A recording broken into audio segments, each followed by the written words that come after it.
This is really a beautiful space. And I really love how egalitarian this table is too. So take inspiration from this, I guess, right? So if there are any points of confusion or clarity that you'd like me to have in my talk, feel free to just interject them. I don't need to be up here pontificating the entire time. I'm happy for all of you to interrupt me with any questions that you have in this round table that we have here. So yeah, today what I really want to do is tell you a little bit about a couple of projects that my group has been working on for capturing different measures of representation in culture. Right, a lot of what I tend to work on is really developing algorithmic measuring devices. Right, when there's some phenomenon in a cultural object, whether it's a book or a movie, whether it's social media or some newspaper, where we have some concept that we want to be able to measure, but we don't have the capacity to sit down and read it, right? Either because the scale is simply too big, right? We have 100,000 novels that we want to be able to take some measurements over, or it's a phenomenon that's really too complex for some of the human judgments that we want to bring to it, right? So a lot of what our work does is design algorithms that take some concept and operationalize it so that we can take these kind of measurements at scale and make arguments about what happens in terms of what's depicted in books and in movies and these other kind of cultural objects. Now, today I want to talk about representation. And that really captures two different aspects of representation. One about how we can go about developing these kind of algorithmic measuring devices to really measure how much representation we see in culture, right? So how much representation we see for gender, for race, for the other aspects of characterization.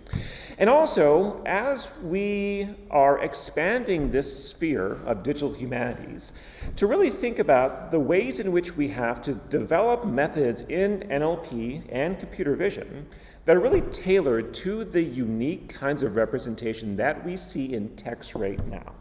Right? And in particular, this is different from how people had conceptualized digital humanities work in the past, where a lot of the questions have really originated from data sets of convenience. Right? And my own work has focused on this as well. Right? Project Gutenberg is a great space that has a lot of text in English and other languages, and the availability of that as a resource has driven a lot of questions that people have asked about culture. But because these are all works that are largely in the public domain in the United States, it really restricts those questions to be just about those books that are published before 1927. And if we want to start thinking about analyzing contemporary culture, the world that we see depicted in books written right now is very different from books written 100 years ago. Right? Different kinds of aspects of representation we need to be attending to in ways that I'm going to illustrate today. And I should mention too, this work is in collaboration with a lot of other people, so both postdocs and students of mine, and also other faculty at Berkeley and at different universities as well. But let me jump in here with setting the stage with a little bit of background. So to contextualize what I'm going to talk about today, one of the works that I published about 5 years ago at this point, just as a starting point to anchor what this kind of algorithmic measuring devices are that I'm going to be talking about for the rest of this talk today, especially as they relate to issues of representation. We carried out a study on about 100,000 books published in English over the course of about 3 centuries. And the big question that we asked in this work was how much attention do we see characters getting in these novels? And how that attention is really dependent on aspects of the character. So for every one of these books, we ran them through an NLP pipeline that we developed that was optimized for book-length documents called Book NLP. We extracted data about all of those characters and essentially developed a measure of screen time. Right, so how many activities do you see a character participating in? What do they do? What do they have done to them? How much stuff is focused around a character? So we essentially measured this for every single character in a book. How much attention do they get? Now, when we plotted this allocation of attention as a function of the character's gender, we found a really surprising finding. that over the course of about 200 years, we saw a very strong trend where characters who are men end up getting twice as much as attention as characters who are women. Right? Over the course of 200 years, it hasn't changed. Much more attention being given to male characters than to female characters. One of the things that we noticed, though, was that this plot here, this general trend of how much attention we see given to characters as a function of their gender on the y-axis, looks very similar to this plot. And what this plot simply is just the number of books that are written by women over time. Right? So there's a lot of interesting questions here that this really raises. Right? People have done this kind of work historically to really understand that, why we see these kind of dynamics changing in terms of who is publishing novels in English over the course of these 200 years. Right? So before 1840, it took me important to note that at least half of all novelists in English language books were women, but by 1917, most of the high culture novelists, right, modernism in particular, were men. And the reasons for this were that, in the early 19th century, writing was not really a high-status career yet, right? But after the mid-19th century, that change all of a sudden brought status, which brought more men into competition to be authors as well. We also see changes here in terms of publishers' contracts becoming more disadvantageous to women. And also that, aside from this more negative side, we also see more careers beside novelists opening up to women as well. Right? So reasons for this change that are both good and bad. But this trend really suggested another hypothesis for us to test. Right? Is it the case that the distribution of attention that we see being given to characters as a function of their gender is due mainly to the gender of the author, right? And not just about the characteristics of the book itself? And so what we did was essentially carry out this study, but to factor it according to the gender of the author. And what we found was even more shocking. Right, that when we look at all of those books that are published by women over this same time period, we see equal representation given to men and women as characters. Right? There is parity here in the amount of screen time that characters get as a function of their gender. But if you look at all of those works that are written by men, we see 3 times more attention being given to men than to women as characters. And this is a finding that has been constant for 200 years. Right? It hasn't changed through 3 waves of feminism. It hasn't changed for any kind of intervention that's happened in publishing. Right? It's a finding now that we can see as real because we're doing this at a scale of 100,000 novels to, again, have this kind of certainty when we take these measures of this algorithmic device. And a lot of people have built on this kind of work to ask similar questions about representation for gender.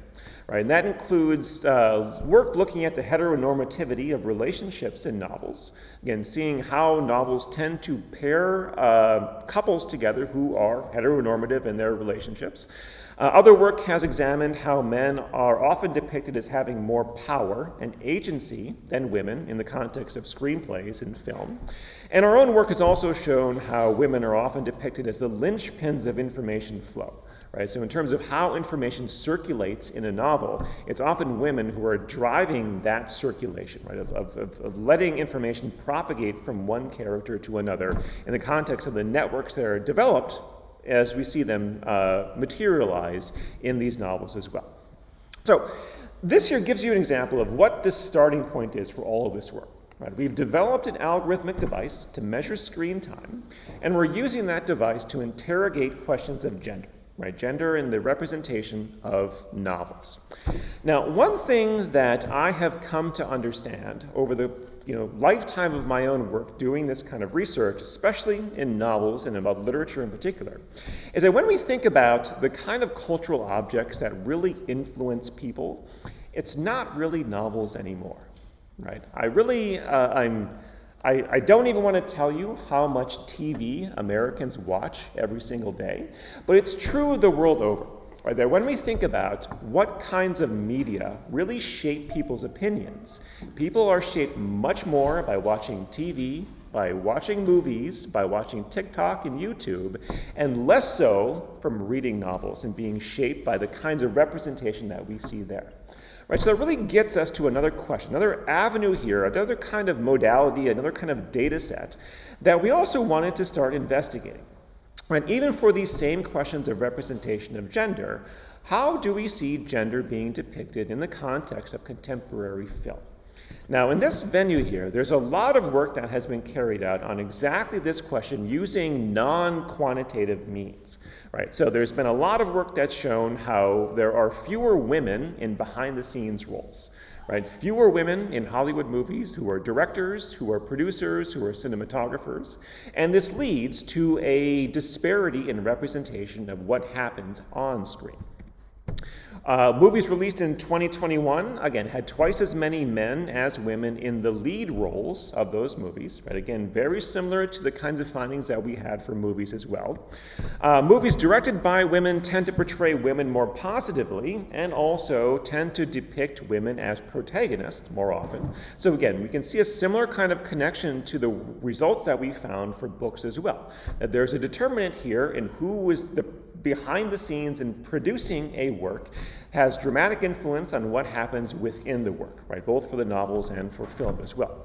And we also see how women tend to be underrepresented across all genres except horror movies, right? So you often see women showing up more often in horror, but not in the kind of roles that tend to be powerful ones as we see in other kinds of contexts like drama. So there's a lot of work here that we could think about doing where we apply this same kind of idea, right, of developing an algorithmic measuring device to capture attention, right, to capture screen time, right, and take measurements about those disparities in gender and how they might exist in more complicated ways than we would see them in the context of novels.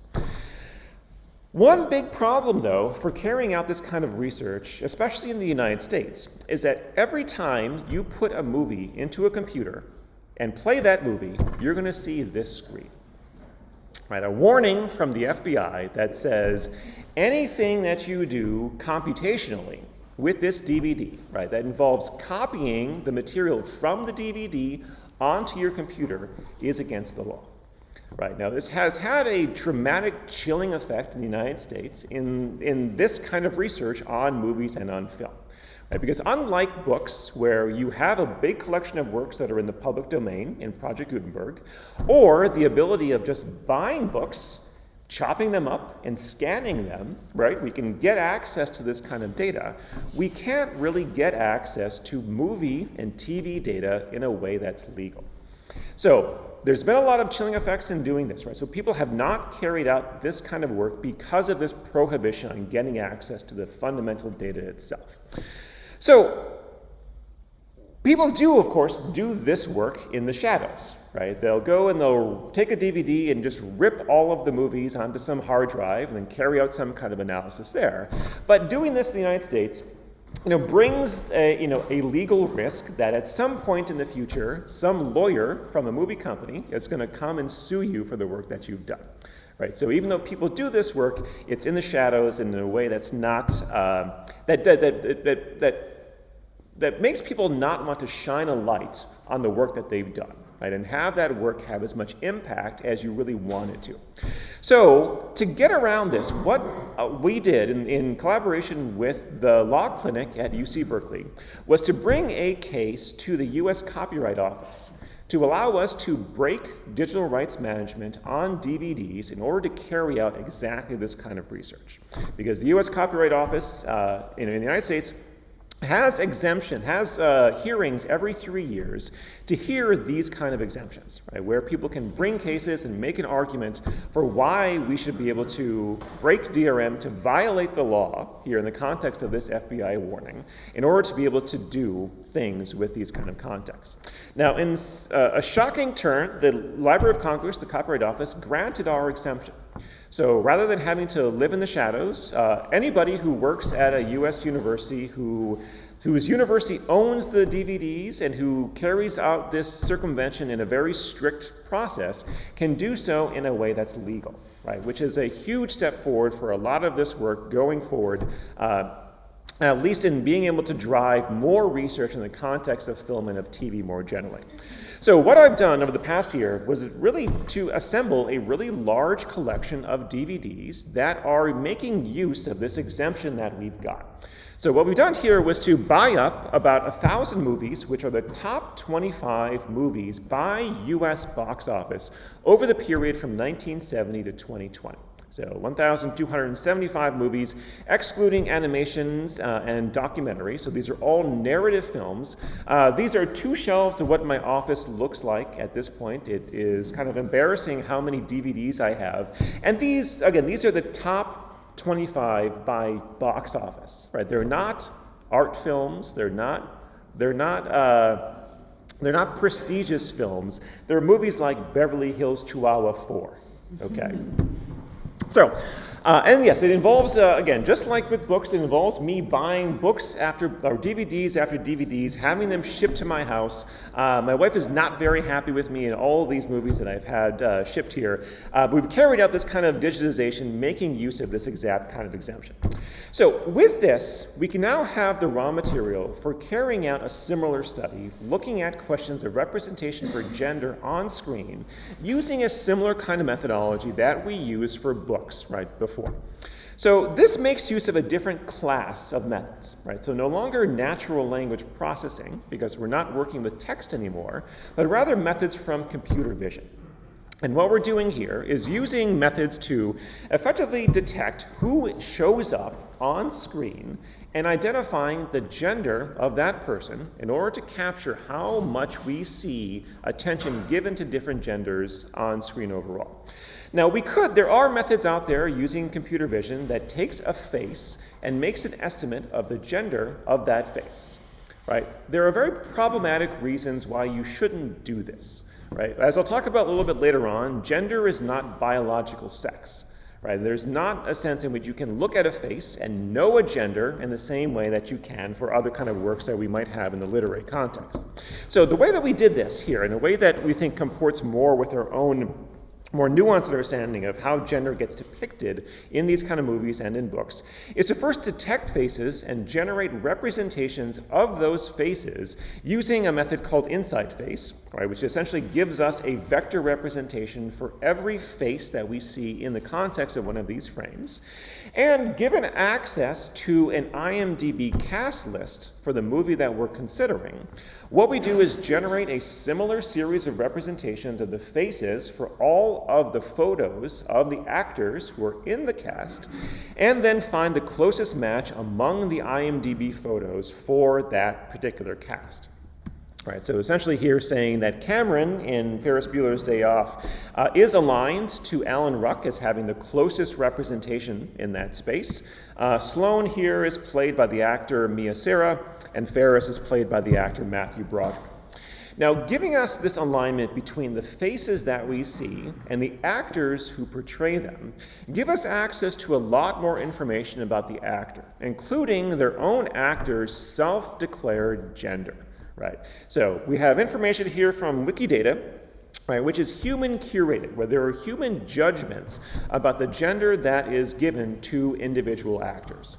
And importantly, this is not just male and female, right? There's a lot of other categories of gender that you see being asserted here, including non-binary, genderqueer, so we don't have to make these kind of binarizing assumptions of gender being just one of 2 possible options. Not using information about the faces, using information about human judgments about what that gender representation is. So given this, we've run this algorithm, we've run this method, this process on all of these movies, and we can now ask these similar kinds of questions about how we see gender being represented on screen. But importantly, we also have to make sure that it works. Right? A critical aspect of any work in the context of cultural analytics, whether it's computer vision or NLP, is taking measurements to know that the measuring device that you've created actually is capturing the phenomenon that you want it to measure.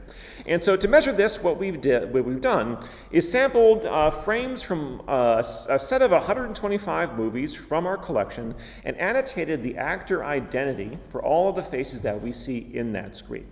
Now, importantly, we have to do this in the context of these movies and not rely on external benchmarks, which again are often drawn from actors because the existing benchmarks tend to use photographs of actors that show up on IMDb, right? So where it's very clear who the actor is, there's often just one person who shows up in the photograph. Here we have a much more difficult and realistic scenario where there are some faces that are turned to the side that we still know as a human who the actor is, and want our algorithm to be able to make this same kind of assessment as well. So we have the actor identity for about 2,000 characters in 125 movies, where we're sampling 25 frames per movie to make this kind of judgment. But given this, we can then assess how good this algorithm is. Right? We can see when we try to measure how many of the true faces are we capturing with our method, we get, this method gets 97.9% of the faces detected. Among the faces that are detected, it gets the actor right 85.2% of the time. But because it makes mistakes at the actor, but making mistakes among actors who preserve the gender in common between them, we can also assess how often it gets the gender correct among those faces, and there the accuracy is about 96.4%. But importantly here, one of the things we also need to measure is the disparity in performance as a result of the gender of the actor that we're measuring. Because there's been a lot of work in computer vision showing how computer vision methods tend to work less well for people who are women, for people who are black, right? For anybody who's not a white male, you see these methods performing worse. And when we take this same kind of measurement, we see a similar phenomenon. Right, that the faces who are detected who are men has an accuracy, a recall, of 98%, but for the true actors who are women, that recall is only 93.4. So when we are reporting these measures of screen time, we need to make a correction here in order to estimate in the aggregate level how many women are truly on screen when we know that their performance of recognition is going to be lower than that of men. But performing this kind of correction, we can still see what those movies are that have the most and the least representation of women in particular. So the movies that tend to have the most representation by women tend to be those that have all-female cast. Right? So movies like Hustlers, The Help, Ocean's 11, Bad Moms, Like a Boss, movies that have the least representation of women, in fact, 0 women at all in the entire movie, include mainly war films. So 1917, Rambo, First Blood, Rambo 3, Lone Survivor, and Deliverance as well.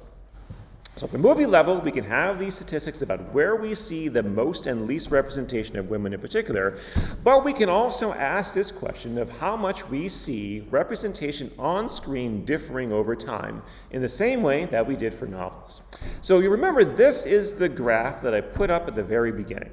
Right? When we look at the amount of attention that we see being given to characters as a function of their gender, in novels over 200 years, we see men getting twice as much screen time as women in novels. When we look at movies, we see a similar kind of phenomenon. Right? So the x-axis here is different, right? It's a much shorter time period, but we still see the same general level of attention being given, the same level of disparity in terms of the gender of the author. And the gender of the character. So here, men tend to show up on screen 2 to 3 times more often than women do. And this comports with what we've already known qualitatively, right? From people who watch the movies, count up how many women are in the lead roles, you see the same kind of statistics showing up. But the question that we had before, right? We had an explanation for this for novels, right? That part of this disparity is simply due to the gender of the author. Right, there's a big difference here in terms of those books that are written by men compared to the books that are written by women. We can ask a similar question here when we start looking at the behind-the-scenes roles of the movies. So we can ask first, what does the influence of the director have, or the producer, the people who are involved in those casting decisions for those movies as well? And to ask this question, let me just ask you first. So for all of these top 25 movies by US box office, right, that we're analyzing here, these 1,000 movies from 1970 to 2020, what fraction of these movies do you think were directed by women? Is it 50%? Less than 10. I'm hearing 10, I'm hearing 20, less than 10. Scott says 2. It's 3%. 3%. I feel like this is a fact that needs to be known more broadly. Right, there's tremendous disparities. Right? As others have shown, behind the scenes roles, there are disparities, but it is truly extraordinarily stark what this difference is. Well, they're the same in a sense, right? So what we're looking at are the top 25 movies by US box office, right? And so this statistic applies to that. That also is the collection that we've digitized. Yeah, and as you go down, so we've also started to digitize the top 50 and are doing the top 100. It gets better as you go further away from the top box office. But so again, there's important connections here in terms of the behind the scenes roles and the success of the movie, right? Which also plays into how much marketing is being done for the movie as well. But there are still disparities even as you go further into the tail. Okay, so in this context here, we can ask a similar question, right? Among the 3% of movies that we have in our collection that are directed by women, what kind of representation do we see on screen? And how does that compare to the 97% of movies that we have in our collection that are directed by men? Now, when we carry out this kind of study on books, we saw this big disparity, right? That women as authors give equal attention to men and women as characters. Men as authors give 3 times more attention to men than to women as characters. And when we do this same kind of factorizing for movies, we see the same phenomenon, right? That women as directors give equal screen time to men and women as characters, and men as directors give 3 times more attention to men than to women as characters on screen. Now you'll notice here that with 3% of 1,000 movies, the number of movies we have directed by women is very small, right? So the error bars we have are extraordinarily big.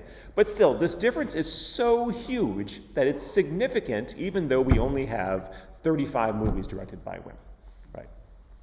Anyway, so this here gives us at least a sense about how we can use these kind of methods using computer vision rather than NLP to ask and interrogate fundamentally the same kind of question. How often do we see gender depicted in a way that aligns with the parity and how much we can attribute that disparity on screen as a function of those behind the scenes roles? Yeah. Just a question. Have you looked, or would it be too difficult to look at gender of the screenwriters? I mean, because the directors are working with material. Yes. The plot. There's room for them to interfere, but yeah, I think there's sort of. I bet the disparity is equally as large, right, in terms of the male and female authors.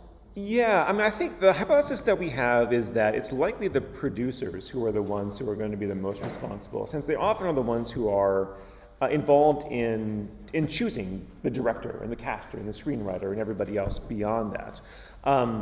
But yes, I think there's a whole suite of questions that we're going to ask too and get answers to exactly that question. I agree. Any other questions about this work before I turn to the next phase? Yeah. You talked about representation, attention, screen time. Does that, like, when you talk about screen time, do you mean just like showing up, like just being there, or do you take into account like prominence, height? Oh, good question. That picture you showed, like some people look smaller, Yeah. some people look taller. Right. That one where you showed Matthew Broderick, the woman was there, but she was really small. Yeah. Right. That's a great question. So we are just taking the measure as, do you show up on the screen or not? It's a binary choice. People have looked at this qualitatively by making judgments about whether the character is the lead, right? Is the protagonist. People have looked at how much dialogue characters have as a function of the power that conveys. In similar work, we're thinking about the question. So we're doing similar work here in measuring how much attention guns get in American films as well, where this question of how big the gun shows up on screen is really salient. So I like this idea of using the same kind of method for characterizing methods. It's like, I remember, when you have a movie and a famous person just appears like for a few seconds, they're like really long. Yeah. And so that, I don't know how you measure that function. We absolutely could. So the faces that we have essentially the coordinates, right? How, like, the X and Y points for all of those faces that we see on screen. So it's very straightforward for us to be able to measure exactly that. You have to give them like a famous rating. Yeah, I mean those kind of lists already exist of celebrities here, and we can also even do this from our own collection of just counting up how many movies a character shows up in. It's really amazing to me how prevalent Clint Eastwood is. He shows up in way more movies than I ever would have thought. But Tom Cruise, Tom Hanks also show up as among the most movies because again these are the top box office movies, so they tend to prioritize those actors whose fame is derived from this presence in the box office success. Yeah, good point. Yeah. Well, actually, I have the same observations that continue on that. We know that some issues with women's representation in today's society is about the question of the representation of their faces or their bodies. Yeah. So how do you tackle this issue? Because you seem to recognize the faces from IMDb. Mm-hmm. And do you take into consideration the differential between the bodies Mm-hmm. and Yeah. Right, yeah, we've thought about similar things about recognizing, I mean, just basic facts of nudity and sexualization more generally. So no, we haven't thought about how to take these kind of measurements for the proportion of the body as we see it showing up on screen. There are methods out there where we could, right, where we're not just focusing just on recognizing the face, but rather on any aspect of the human form, and just see how much space is given to that in the context of a frame. Yeah, and like the sexualization too, and the degree to which we can see sexualization dependent on the characterization of those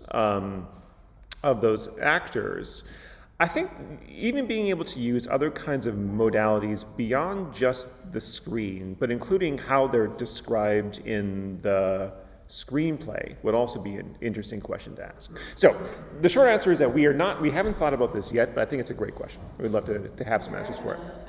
Yeah. What's really obvious when you watch an American movie is swearing. Yeah. And like that's like the macho-ness of the character, the power of the characters, how much Yeah. they swear and it gets bleeped out in American. When you see sometimes where it's, Yeah. Yeah, so it doesn't get bleeped out in American movies, but it does have an impact on the rating that the movie gets. And so we have looked at this, and it's actually very, very shocking that, so the MPAA is the organization that gives the ratings for movies, whether they're suitable for kids, whether they're suitable for kids under 13, whether they're R and likewise. And there is a very strict rule that's not widely known that if you say the word fuck twice in a movie, you will automatically get an R rating, right? If you say it once, it's not on its own dependent on that. It could be a PG-13 movie, but if you say it twice, it is an automatic R. And we've detected this as well. So like any kind of screenplay that you see, if you see that word twice, it is a perfect correlation with that movie being an R, independent of anything else that happens, right? Whether it's violence or sex, just that fact of the language itself is determinant. Yeah. But it's a good point. So it's an important point too, in terms of other questions that we are also planning to ask about the characterization of the actors, right? So not just how do they show up on screen or not, but what are they doing, right? What is it that you see men and women doing, and how does that relate to other aspects of power? So language, how they talk is one aspect of that, but just what they're doing in terms of those basic activities is also another function, right? We're looking at other questions about, these kind of stereotypical representations in which we see, women often being depicted in the home, right, in kitchens, and men often being depicted in offices. Again, this relates to what those characters are doing on screen and not just to their mere presence. Other questions? Yeah. I was wondering if you ever thought of working with a script instead Yeah. of Yes, absolutely. So we have, one of my students has done some work just this past couple of months on disentangling the speakers and the addressees in scripts for TV shows and in movies. And in fact, what we're doing right now is trying to take the subtitles for movies and effectively transform them into a screenplay. Right, because one thing you don't get from subtitles is who the speaker is, But that's critical for doing any of this kind of work that I'm just describing right now in terms of what characters are saying and what they're doing. So that is an important first step to be able to do that kind of analysis that you're describing. But yes, we're thinking about exactly that. Lots of interesting questions come up when we think about what people say. Yeah? Yeah. And do you get the same results when looking for different genre movies, like teenage movies versus war movies? Is it the same difference? Well, so here we can't really analyze this question of gender at a more fine-grained level because, again, we only have 30-ish movies that are directed by women. So anything that goes beyond, in a more fine-grained detail wouldn't give us enough power to know if there's a difference or not. But we've done similar experiments on the literary side. And I think this is the finding here that men get 3 times more screen time in books than women is so robust that pretty much any data set that we take to measure it on, it has the same finding. And that includes stratifying by genre. So for all of those books that are romances, you see the same thing. For books that are action stories, it's the same thing. Not that I would expect the same to be true in movies as well, just because it happens in books, but the finding for books is so robust that it does seem to be a real cultural phenomenon. But did you look at contemporary romance novels? Yeah. So in terms of the replications that we and other people have done for genre, we've only looked at, or the only studies I know have been on public domain materials before 1927 or so. We have as I'll talk about in the next part, we have a collection now of contemporary materials that we could ask this question about. So, yes, I could do this and get you an answer. We buy them in the supermarket. I mean, some Yeah. only read those Yeah? romance and stuff. Yeah, absolutely. But the question is, for all these romances, do we see a disparity in terms of the gender of the author shaping what happens on those pages? And that still might persist even contemporarily.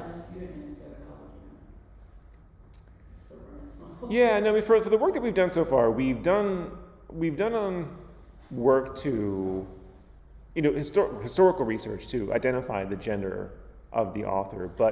And so some of that information does exist. I'm thinking of J.K. Rowling in particular when she wrote under a pseudonym for whatever book that was. I forget the name of it, but we at least know that she was the author of this and not. I'm forgetting the anonymous author's name. Galbraith or something. Yeah. Okay.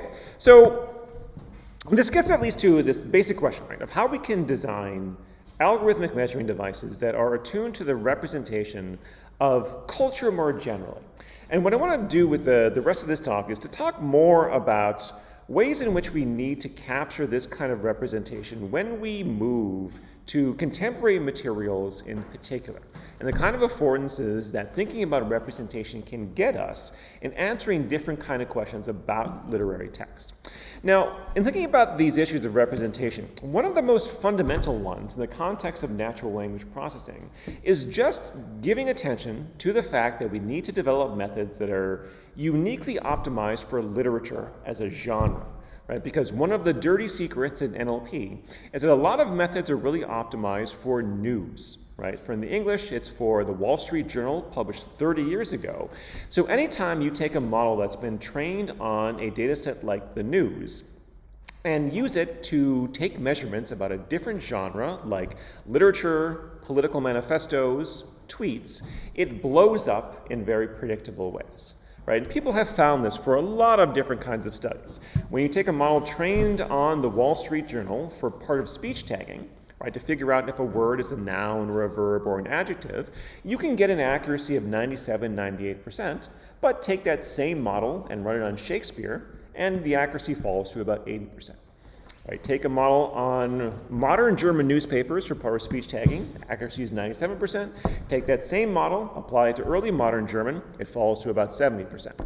Right, over and over again, for part of speech tagging, in many different languages, we see the same disparity between training data and test data, and that's true for part of speech tagging, it's true for named entity recognition, and it's true for parsing in particular.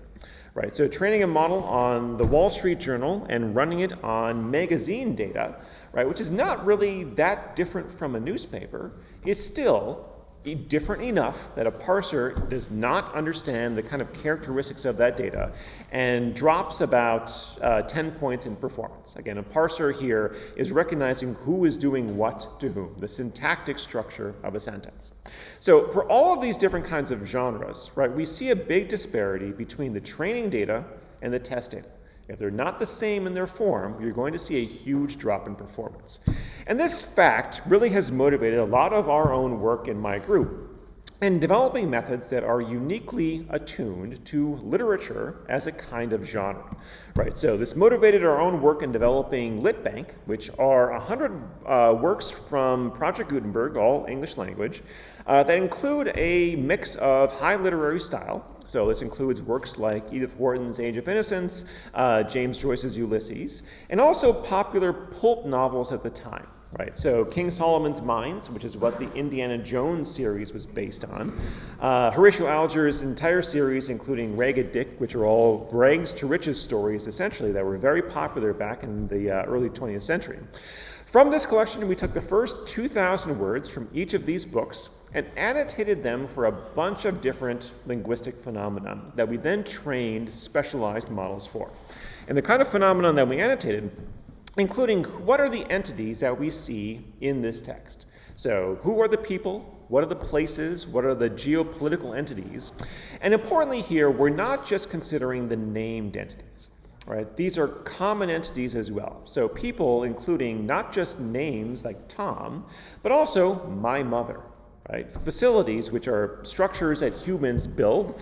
The house, the kitchen, these are really important in a literary context because this is where stuff happens. Right? This is where the setting is, not necessarily in named places. Natural locations like the sea and the forest. Geopolitical entities, which are usually named, like Paris and London, but sometimes they're not. Right? The village is an example of a geopolitical entity. We also annotate vehicles like the ship and the car, and organizations like the army and the church.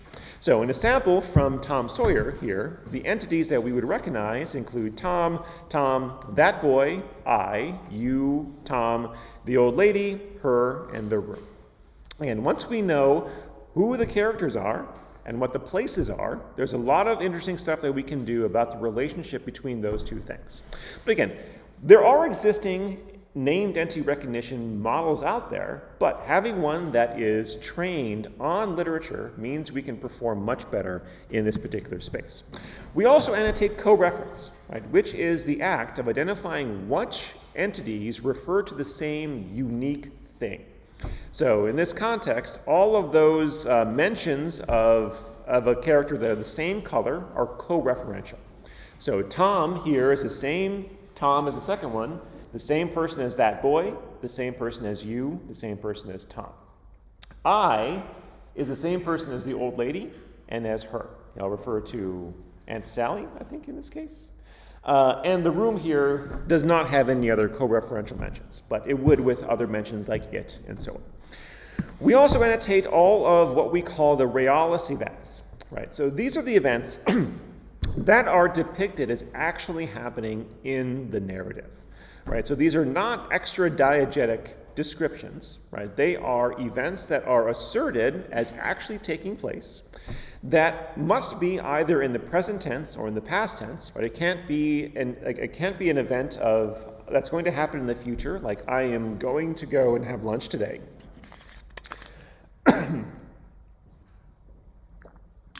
They need to be specific events, right, that are described of specific people, right? So saying, my son watched Frozen is a realis event. But saying kids like Frozen is not, right? Because the act of liking is not a concrete event that happened in a specific person at a specific moment in time. And they also need to have an asserted modality, which means that we're not capturing beliefs, hypotheticals, commands, threats, or desires. Right? So if I say, if it starts raining today, I'm going to go inside, right? This act of raining has not happened. It's a hypothetical, so it's not an event that has happened in the narrative yet. So we annotate all these events in order to be able to capture what happens in the context of these novels. And finally, we also annotate all of the quotations to the characters who utter them. So again, if we want to do some studies about how characters have voices, or how what they say differs as a function of who they're talking to, we need to know who spoke every line of dialogue. And we annotate that and build models for that as well. Now, importantly, this kind of annotation here of annotating data that is literary allows us to train models in NLP that can be optimized, again, for the genre that we're going to be running all of this analysis on. So to show this here, what we've done is carry out some experiments in showing this disparity in performance as a function of the genre that we're training on. Right, when we talk about this task of recognizing all of the entities that show up in text, we took a state-of-the-art model at the time of the study, right, a layered bidirectional LSTM CRF model, and then measured the performance difference when we alter the training in the test domain. Right, so what we did here was to take a data set of news that has entities annotated, trained an entity recognition model on that data set, and then evaluated it on news. Right, we see here, if you look at the F1 score as being the most important measure here, the state of the art in training a model for entity tagging on news and predicting it on news is 68.8%. Right, the domain's the same, the partitions are different, of course, we have train and test, but still, the domain is the similar. We take that same model trained on news and evaluate it on our LitBank annotations for entities in literature, and we see that accuracy falling about 25 points. Right, in the same way that we saw it fall for part of speech tagging, for NER, for syntactic parsing as well. Again, disparity in genre leads to disparity in performance. But if we take our LitBank data, train a model for entity tagging on that, and then evaluate on literature, we again see that performance go back up to its original accuracy when training on news and evaluating natively on news. Right, so the genre matters here, and annotating data for the genre of literature is important for building models that are good at recognizing these kind of phenomena in literature. The problem, though, is that when we think about the works that we've annotated so far, right, they're all in the public domain from Project Gutenberg. They're all written before 1923 at the time of this study, which effectively means that they're all written by people who look like this. Right? This is Henry James, right? He writes great works, but it's a very narrow slice of the kinds of things that we see depicted in literature.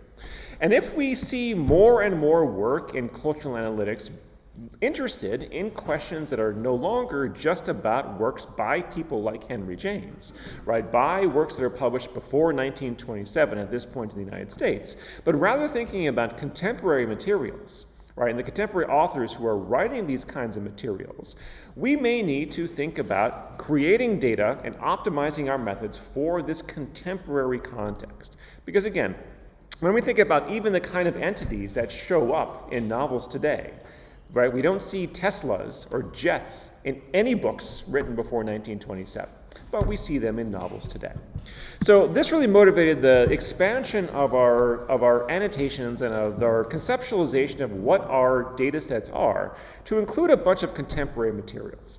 So we've digitized 490 works from books published between 1923 and 2020, where we sample about 2,000 words from each text, 4 chunks of about 500 words throughout the entire book, no longer just the very beginning.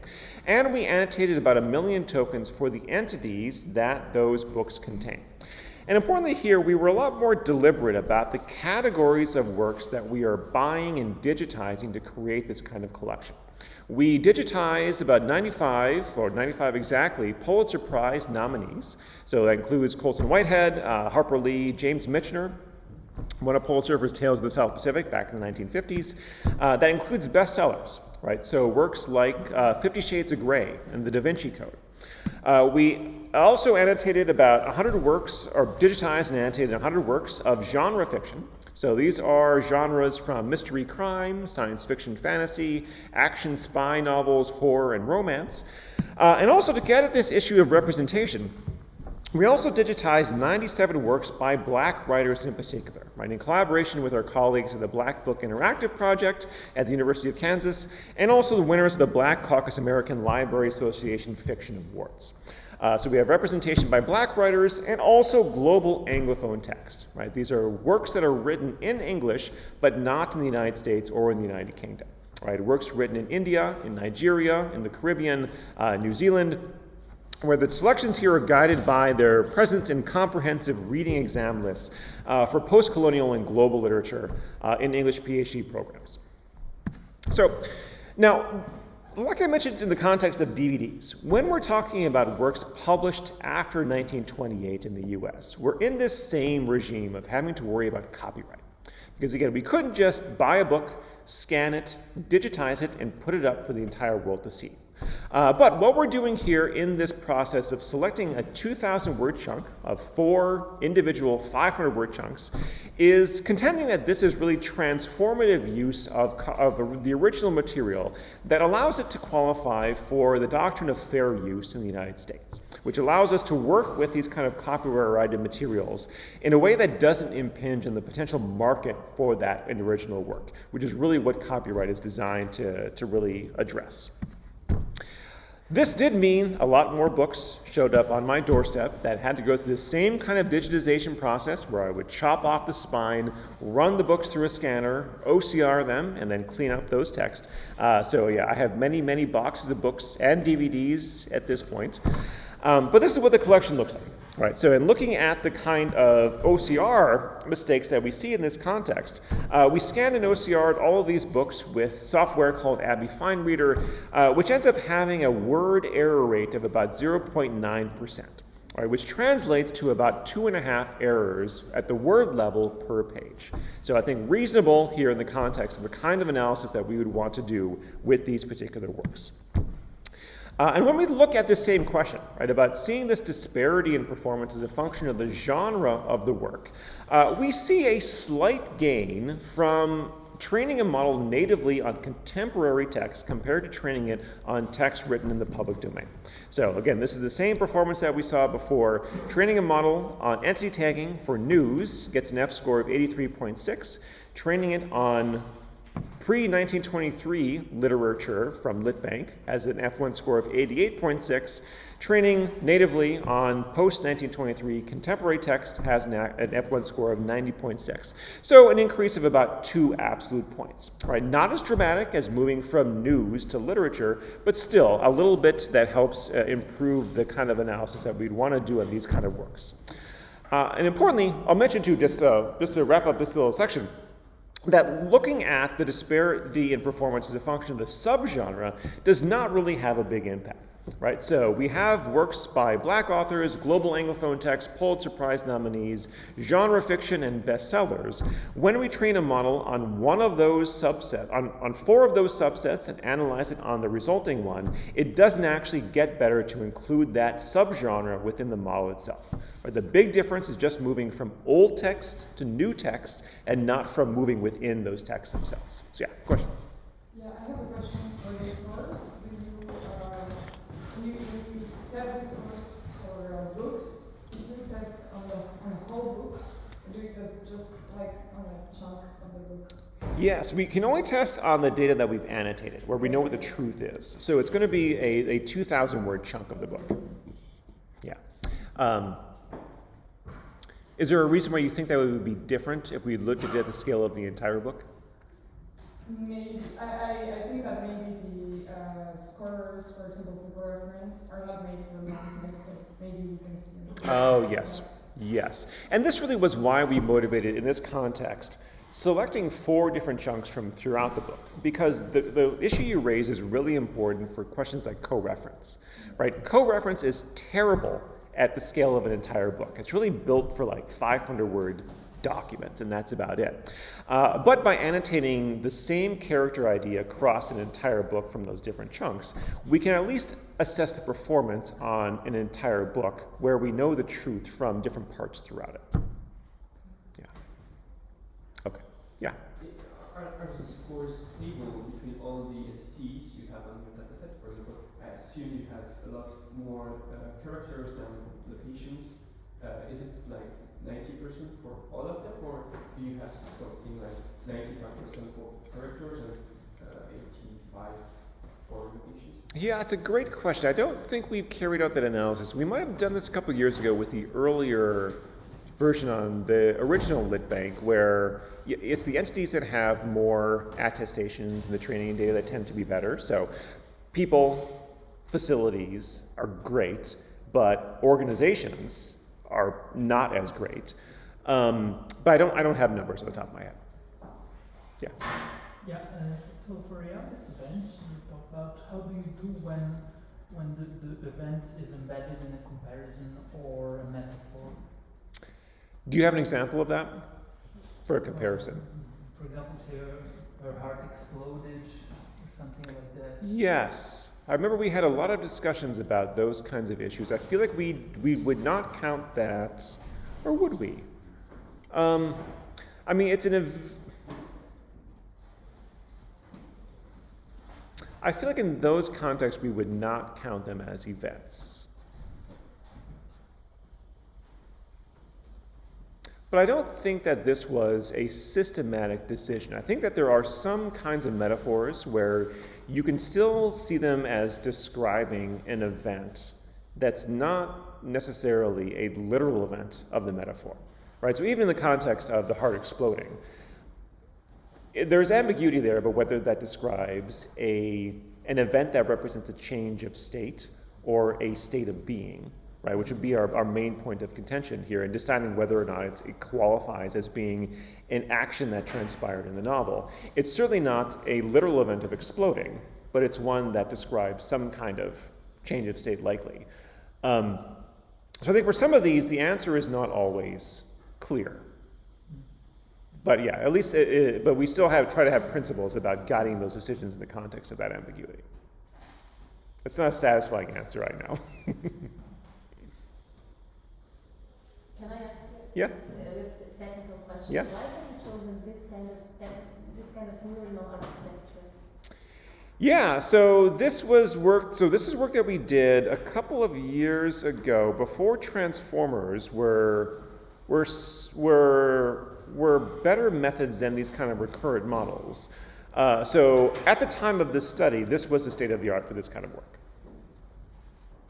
Yeah, and incorporating the context of contextual language models was really important, right? So we saw about a 7-point gain in just switching out a static word embedding from a contextual one by incorporating BERT.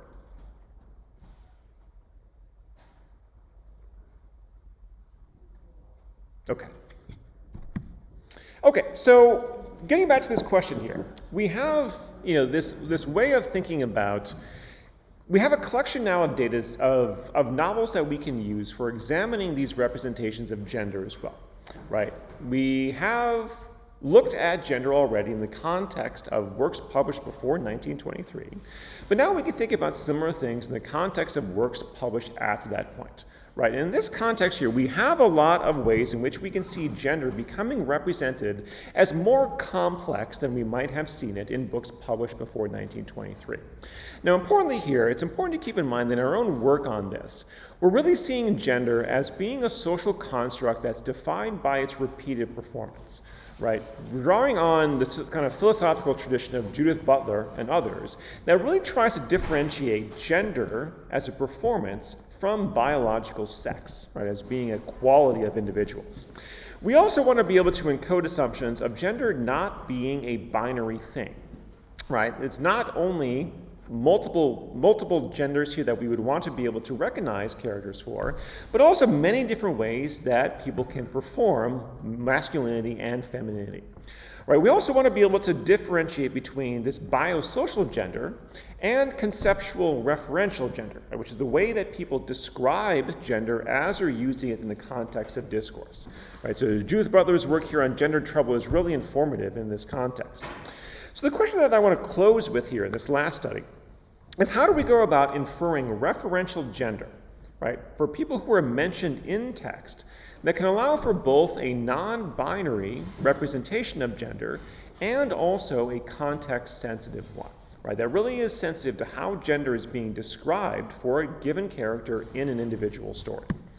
So effectively, what we want to be able to do is something like this, right? To take a Wikipedia article for Demi Lovato, right, where we see Demi Lovato being aligned with they, them pronouns, and say that the referential gender of Demi Lovato is they, them, and for a work like Tom and Some Other Girls, where there is a character whose name is Tom Boulderston, that we can identify Tom Boulderston as also being aligned with she, her pronouns in this particular context. And not just use the fact that Tom is very often associated with men as being the determining factor. We want to be sensitive to the context in which we see this character being used and the ways in which we can see gender as a reflection of that context sensitivity. Now, there are a lot of ways in which people currently are inferring gender for entities in text, right? Especially in the context of the digital humanities. One of the most common ways is to infer gender just from data using the first name of the character. Right? To say for a character like Tom, that character is a man. A character named John, that character is a man. Right? Because using data from the US Social Security Administration or from NAP here in Europe for the most part, of looking at the predominance with which we see biological sex associated with first names in administrative records and using that as the information that's then predicted about character gender. Right? Now, the phenomena of this tends to be that it's very US and Eurocentric. Right? So effectively saying that the names of people that we see in administrative records in the United States and in Europe are the only names that we tend to know about, right? Not those from the rest of the world. It's also non-contextual. Right? It says that every time you see the name John, that character is a man, because 99.9% of the time that character is a man in these, or the person is a man in these administrative records. It's also binary. Right, effectively encoding two different choices of male, female, or unknown, but not really non-binary. It's just unknown whether it's male or female. An alternative here is that we could just use co-reference resolution, right, to perform co-ref for an entire work and then align the referential gender as being the predominant pronouns that are being used with respect to a given character's name. Right? This is contextual. Right? It allows for the fact that John can be aligned with she, her pronouns. So it's referential in that respect, but it is limited to the pronouns that show up in the training data. Right? So if you're training on the Wall Street Journal and the they pronouns you see always refer to plural people and never to a singular person, you are never going to learn that they can refer to an individual who is an individual, a single person. Alternatively, we can also just use the pronouns in context, right? To say for every mention of a character, let's look at a window around that character, count up all the pronouns we see, and have that most common pronoun be the gender of the character. So that is contextual, it's referential, but it does get into some problems. Right, so this here is an example from Pride and Prejudice. Right, Mr. Darcy walked off, and Elizabeth remained with no very cordial feelings toward him. She told the story, however, with great spirit among her friends, and she had a lively, playful disposition which delighted in anything ridiculous. Right, if you count up all the pronouns that show up around Mr. Darcy here, you're going to align Mr. Darcy with she, her. Right, just because he shows up around a lot of the Bennet sisters. In the context of these books, he's going to be assumed to be, she, her referential gender in this context. So this might be great, but it has problems in this respect as well. So we want to be able to infer referential gender from pronoun use in context, right? Unlike name-based methods that draw on administrative records, but importantly, we also want to be able to adapt to neopronouns that are used that we might never have seen before. So neopronouns, right, in the context of English referential pronouns, are new pronouns that exist, often explicitly to contest that male-female binary distinction. right? So we often see pronouns like xe, right, z here, being used to refer to a non-binary gender that's neither she or he, right? These exist especially in the context of fan fiction being written right now. So if we want to have a method that can work on fan fiction to infer the referential gender of characters as not being male or female, we want to be able to accommodate these kind of neopronouns as being a valid gender expression, right? How do we do this here and build models around it? So to do this, what we're going to do is draw way back into the deep history of NLP, back to 2005, to draw on a method that's effectively using an expectation maximization approach to pronoun resolution in particular, right? And the core idea behind this is that we want to take a passage, right, or actually an entire book, but we're going to represent it as a passage right here. And what we're going to do first is identify all of those entities that exist who are people. Right, so here we're going to draw on the LitBank entity tagger, right, define all of those entities who are persons as either named entities, common entities like his wife, and pronouns. And what we're going to do is differentiate between those different entities as being either pronominal, he, him, he, his, she, or non-pronominal, right? Like Mr. Bennett, Mr. Bingley, his wife. Now, in the context here of this differentiation, what we're going to do is learn an alignment between these phrase-level descriptors of people and the pronouns that tend to show up around them in order to explain which of the phrases among the non-pronominal mentions is responsible for explaining why we see the pronominal mentions. So here, we have these separation, and at the very beginning, using this expectation maximization algorithm, which it was originally designed in the context of word alignment for machine translation, what we're going to do is start with an assumption that every pronoun is equally likely to be aligned to every non-pronominal mention. So starting from scratch, knowing nothing about how gender operates in the world, we would think he could refer to Mr. Bennett, Mr. Bingley, and his wife. Likewise, she could refer to Mr. Bennett, Mr. Bingley, and his wife as well, right? Equal probability for everything, a uniform distribution. Now, the power here comes from the fact that we have an entire book to be able to align all of these different pronominal mentions with non-pronominal ones. So at the very beginning, we have passages where we make this distinction between pronominal and non-pronominal, have equal belief about each pronoun aligning to each non-pronominal entity with equal probability, but we'll see that there are some contexts where some names just show up as being the only possible explanation for the pronoun. So Mr. Bennett here only shows up in the lower half with he, right? So, and Kitty and his wife both are aligned with she, right? Which give us some evidence that when we carry this out iteratively, we're going to update our belief about which alignment is the correct one between each of these pronouns and the characters who are non-pronominally mentioned. Here, having the strength of belief that Mr. Bennett is aligned with he in that example, that she could refer to Kitty or his wife, but that he, in the top example, is going to refer to Mr. Bingley or Mr. Bennett, but not to his wife, as we aggregate these statistics and update our belief using this expectation maximization algorithm. Now, importantly, doing it in this context where we don't presume any prior alignment between the gendered pronouns and the non-pronominal entities means that we can carry out this same kind of work for neopronouns as well. Right, so to take this passage from a fan fiction story to separate out pronominal uses like sheer, he, and z, with non-pronominal ones like Cecil, Zachary, and this man, carry out the same process where we then learn that she and z are aligned with Cecil because we see more evidence throughout the entire book of Cecil showing up as being the explainer for why z exists. So we have at this point two different methods that we can use for performing this kind of contextual referential gender inference using expectation maximization.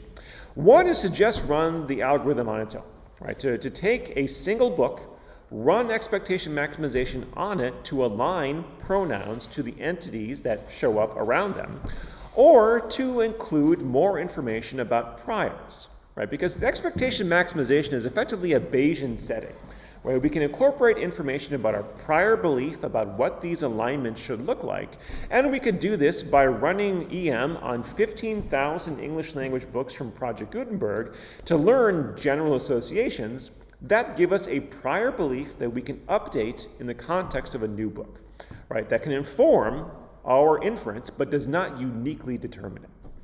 So we're going to use, in evaluating how well this method works, we're going to use the following pronoun equivalence categories in this work. But one important thing to consider is that we can incorporate new categories as desired. Right? If new neopronouns exist, this is an unsupervised algorithm, so we can simply just define those equivalence classes and run inference again. So he, him, she, her, they, them, they, them, and they, them with an X. So to test this, we're going to use a couple of different data sets. One, we're going to use the old Project Gutenberg text. Right? These are all works that are published before 1923. We took 600 books from Project Gutenberg and identified all of the named characters and labeled by hand all the referential gender for one character per book. And again, with the same kind of distribution we saw before, there tends to be much more focus on characters who are men than characters who are women. But to give you a sense here about what these names look like, these are names like Francis and Tom and Ridge and Crane and Harry, right? Very blue-blooded names from books written by people who look like Henry James. So when we evaluate the performance of these different kinds of methods, we can see how well these methods work at disentangling gender for this particular data set. Right? If you take a method that just uses the Social Security Administration information about the sex of a name, right, using gender guesser, that gets the referential gender correct 85.9% of the time. Right? It works pretty well in the context of these older public domain texts. If you just look at the pronouns that show up around the mention of a character's name, that does even better. Right? You don't even need to use information about the strictly determined biological sex. You can just count up the pronouns around them. Using full co-reference on these works gets you even better, right? 94% accuracy in the context of being able to align gender with these characters' names. And if we use our expectation maximization algorithm, both with and without priors, it gets to be about the same level of performance. Right? No better, not really worse than using co-reference as the best kind of method. But this is where it becomes important in having a representation of data that's not just from Project Gutenberg. Right? So given the fact that we have digitized a global Anglophone corpus, right, where we have works that are written in Nigeria and in India and in China and other places here where we can see novels being published that have characters who have names that don't look like Tom and Dick and Harry, that have names like Javo and Liu Hulan and Emecheta and Fele Fele, how well does our method, do all of these methods perform at accurately determining the referential gender? So we took 500 passages, I should say, from the global Anglophone corpus. Here we see that gender disparity being a little bit better, a little bit more parity here, but still different between these, but still not equal at all between those two. And so when we carry out the same kind of study, we can see how well these methods perform. The top are the results I just showed on Gutenberg. The bottom are the results in the global Anglophone collection. Using information about just a character's first name does terribly here.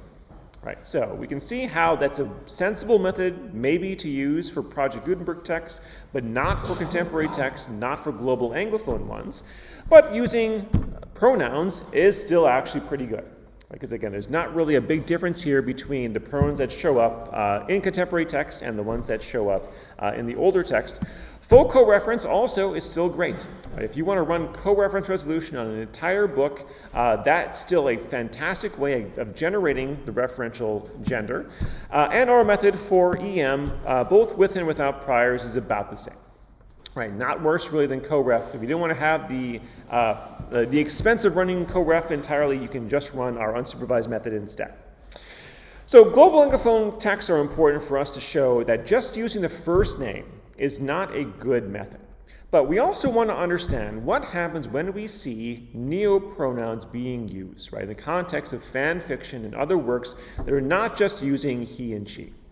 So what we did to measure this was extracting name mentions from GI CoRef, which is a gender-inclusive co-reference data set used in NLP for assessing the performance of co-reference resolution pronouns, and took those entities that have a single pronoun set, where we can see here the most frequent pronoun being used to describe a single individual is they, right? Next is she, then he, then the two new pronouns ze and je.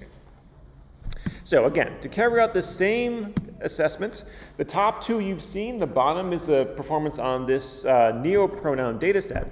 Gender guesser performs terribly, right? Using the first name is just not going to be able to get you any information about any they, because they is not a valid gender for male and female in the context of this binary that gender guesser really assumes. Pronoun frequency also does okay, right? Not as well as it did for the other two data sets, but still much better than just using information about the first name. But here is where we can see how co-reference starts to fail, because co-reference resolution systems are trained on data sets that just have not seen any neopronouns and have only seen data sets where they refers to two or more people. Right, that's true for classic co-reference data sets like Ontonotes. It's true even for our literary collection as well. Right? For our annotations, they always refers to two people, never refers to a single individual, and so it's going to bomb on this data set where they can refer to a single person. But if we take our same method of EM, we can see that having the best performance here across all of these three different categories, where we can be sensitive to those neopronouns as they're being used without incorporating prior information about what pronouns are valid in referring to gender. But importantly, when we include information about the prior information that we're learning from Project Gutenberg, our performance also tanks. Right? So learning too much information from a data set that's just not aligned with how we see gender being referred to in this contemporary context also has a negative effect on performance here. So importantly here, the takeaway is that when we're thinking about methods to capture this kind of representation as we see it showing up in contemporary materials, we also need to think about how these cultural phenomena like gender have changed over the course of these kinds of data sets. So thanks again for giving me a chance to tell you about all of this work. If we have time for any questions, I'm happy to take more, but otherwise, thanks again.